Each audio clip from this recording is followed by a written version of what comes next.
Trisha key கொடுத்து விஜய் சங்கீதா மேல பல தடவை கை வாங்கியிருக்கான்.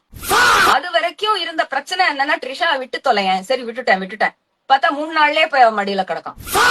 வணக்கம் நண்பர்களே, இவ்வளவு தூரம் பாத்துக்கிட்டு இருந்தீங்களே சுசித்ரா, இவங்க எவ்வளவு பெரிய உத்தமின்னு உங்களுக்கு என்று தெரியுமா?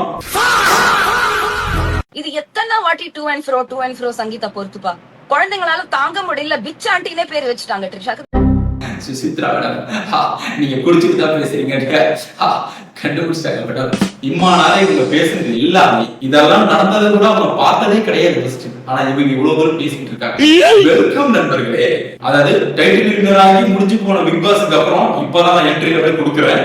குழந்தைங்களை மேனிபுலேட் பண்ணிருக்காங்க, சினிமாக்குள்ள இழுக்க ட்ரை பண்ணிருக்காங்க. அந்த பொண்ண ஸ்டேஜ்ல போய் டான்ஸ் ஆடு, உனக்கு வாய் ஜாஸ்தி, உனக்கு தெரிஞ்சு போச்சா, பையனை டைரக்டர் ஆவனேன்னு இன்ஸ்டாகிராம்ல ரீல்ஸ் போடு. இல்ல ட்ரிஷா ஐடியா பில்டப் ஏத்து கூட நிம்மன்னா லாபி ஏத்து விடுங்க. அதாவது வாய்க்கு வந்தபடி எல்லாம் பேசப்படாது, எதா இருந்தாலும் நியாயமா பேசணுமா இல்லையா? என்ன பண்றது, இதெல்லாம் நடந்ததான்னு கேட்டா அது அவங்களுக்கே தெரியாது.